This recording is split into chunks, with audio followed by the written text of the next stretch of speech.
It's time to talk about everything in the world of X-Men. This week it's going to be number 3 issue of X Deaths of Wolverine. Plus we have an interview with Claremont talking about the origins of Gambit. Thought it was pretty interesting. Obviously here with me to talk about that is the X-Men historian, the Marvel aficionado himself. Doc, how you doing, buddy? I am good, sir. It was nice to hear from Chris Claremont. Definitely had some different plans for Gambit, which we're going to get to as soon as we're done with X Deaths of Wolverine.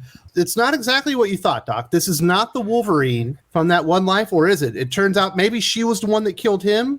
No, he had to have killed her for her to die. Well, apparently she killed Wolverine. Apparently a lot of things have somehow been reversed, at least the version of Moira's ninth life that we saw in House and Powers. This was referencing a lot of that X-1000 timeline, and I think it has a lot to do with when the Omega Sentinel comes back, when they were talking about how it created an alternate ninth timeline. I saw Terminator Genesis 2. Yes, I did. Because that's what this is. This is just Terminator Genesis. It's even got the robot arm and everything. Ooh, you're remaking the original, but with a twist. But honestly, while time travel normally really doesn't bother me, this one is just getting unnecessarily complicated and confusing. Well, this version that you saw isn't the thing that happened really, and now I don't it's like going to be them reversed. retconning events in the best X-Men story the past probably decade, House of X Powers of 10, where they're essentially retconning one of the most impactful moments in the entire comic book just to suit Ben Percy's story. I don't think Ben Percy is a good enough writer to warrant going back and changing the work of Jonathan Hickman, and that's something that actually brought people in to read X-Men instead of driving people away, not to the degree of Leah Williams or Vita Ayala or Jerry Duggan, but I certainly believe Ben Percy has driven readers away as well. So I did not like that at all, and it actually quite pissed me off. They're basically just telling us, oh, by the way, all those alternate future timelines for Moira or her past lives, we're gonna decide how they really went, because that Hickman guy, he didn't know what the fuck he was doing. We're gonna do it right. They do some weird adjustments on Moira here. I thought it was strange in Inferno when it was painted at the end that she had turned against the mutants. Yeah. Like, oh, she's been spending 10 lives here trying to save the future of the mutants. At least that's what we know. And we know that Charles can read her memories in her mind, so he knows that too. She wouldn't have been able to suppress that. And then all of a sudden they're like, you turned on us. And she's like, yeah, I did. And I was like, well, this is probably not the best executed turn ever. Yeah, but I guess we get that more fulfilled here, where she's hooking up with this, I don't know, he's some type of robotics expert that's going to change the world. He's Miles. Essentially, yes. They're going to download herself so she can live her 11th life, which doesn't make sense because they would have to kill her and then, the timeline would have to restart. Are they saying that they can recreate her mutant ability in this robot and reset everything? I haven't the slightest fucking clue, because it felt like that's what he was hinting at, but that doesn't make much sense. Or the robot's not going to be a mutant. It's just going to be a robot. Yeah, I mean, it's just a robot with memories. It doesn't get her powers. It doesn't get her DNA. Her powers are derived from her DNA, from the X gene in her DNA. So all it is you copying living memories from like the living hard drive of your brain box into silicon circuits in a robot. You don't get her powers. So I don't know what they plan to do here. Like, are they going to just download her brain so that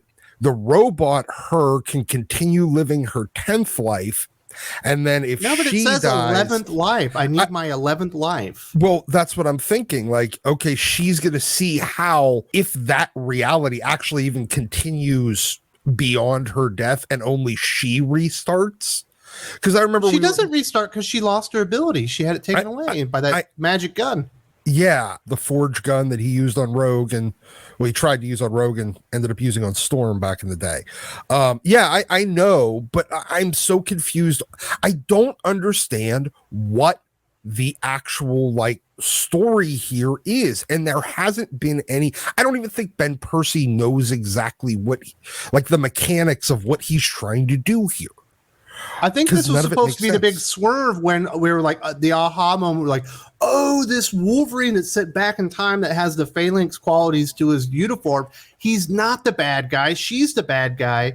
And she's coming to try to come up with a better way to kill mutants in the future. They send, obviously, Laura and Scout and Dokken after him.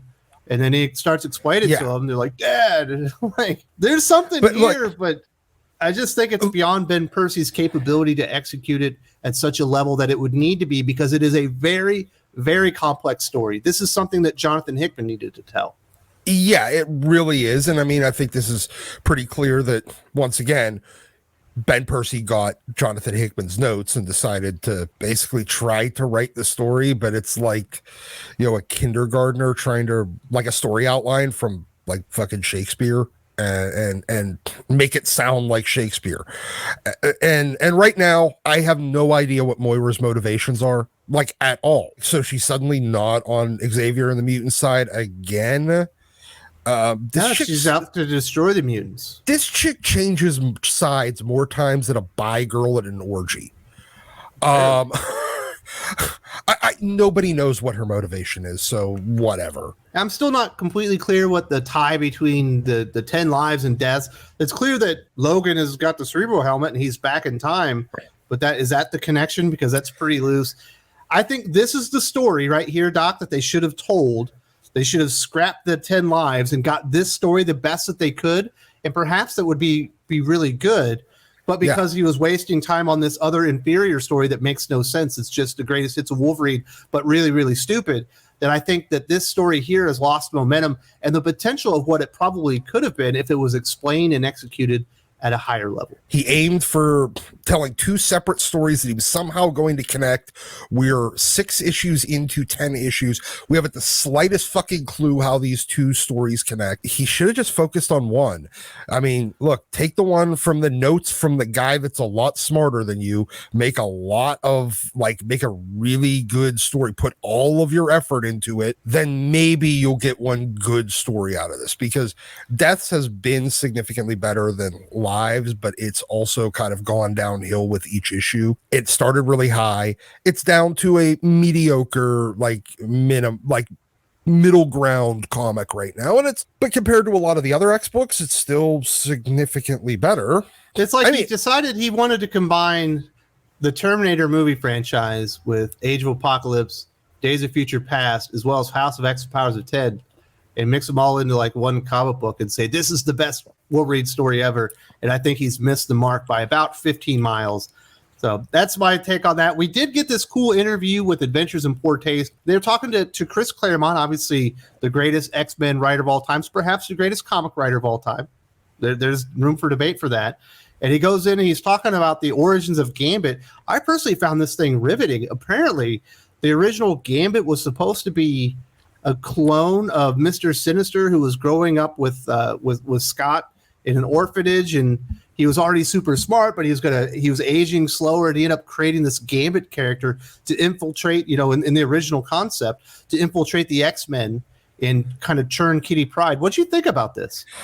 This is a story that I've heard on a number of occasions throughout the years.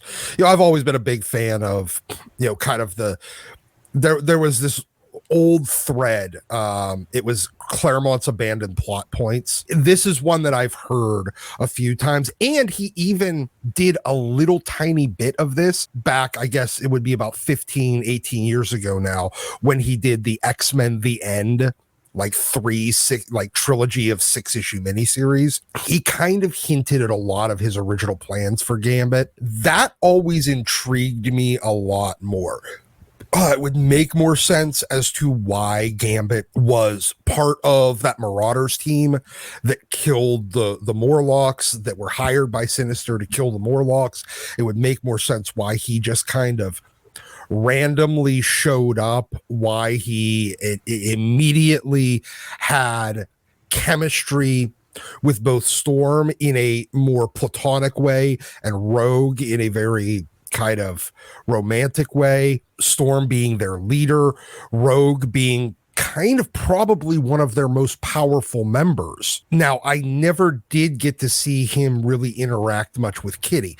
The Kitty part is the part that really surprises me, because I feel like maybe he was going to do that eventually, but he hadn't gotten to that at all. I don't think when Chris was on X-Men, after he introduced Gambit, I don't think Gambit even had any interaction with Kitty Pryde before before Chris left the book. That might have been a very, very kind of long-term plan for Chris. And, let's be honest, Chris Claremont, he played the fucking long game with stories. So him doing that, he could have dropped that, been like, yep, this is my plan, and not even put those two in the same room for 2 years. And he really kind of did it. So that part is interesting. Like, Gambit as the corrupting force.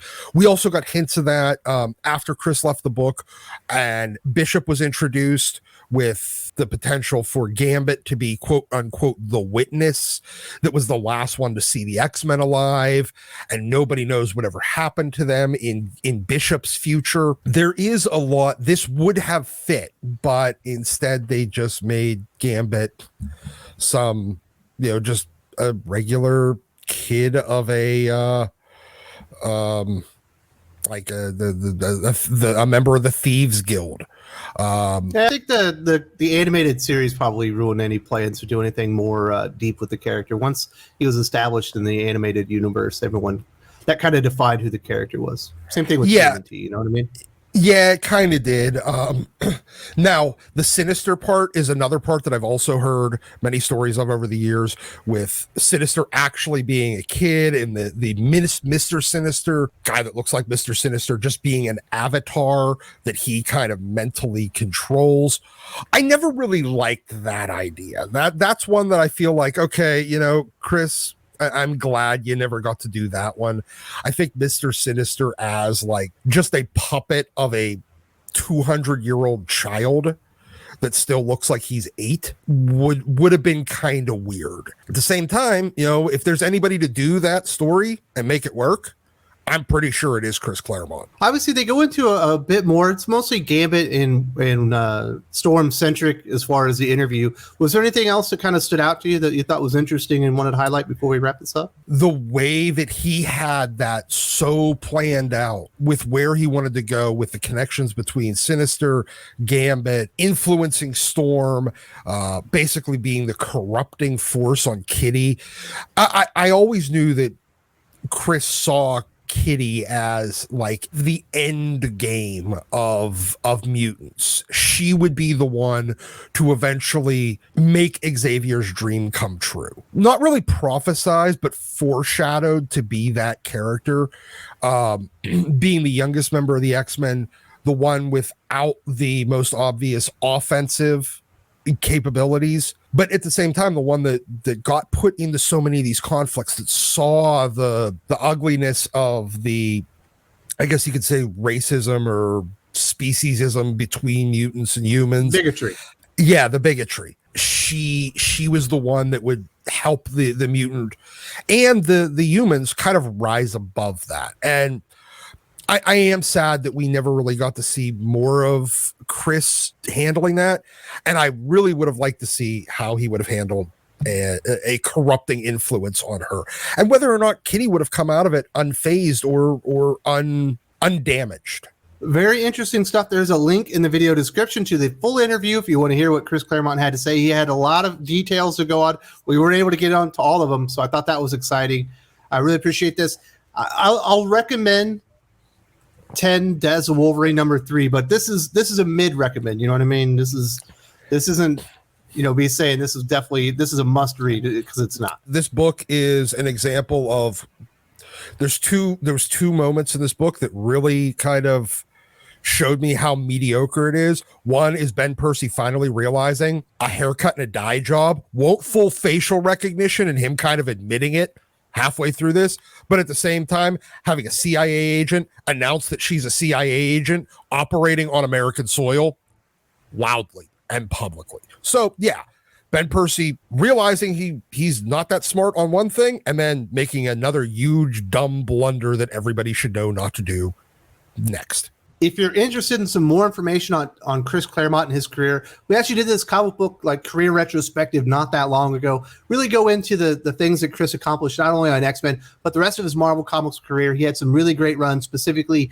I would go check out Fantastic Four if you haven't seen that one. Watch this video if you want some more information and really an appreciation for Chris Claremont's fantastic comic book career.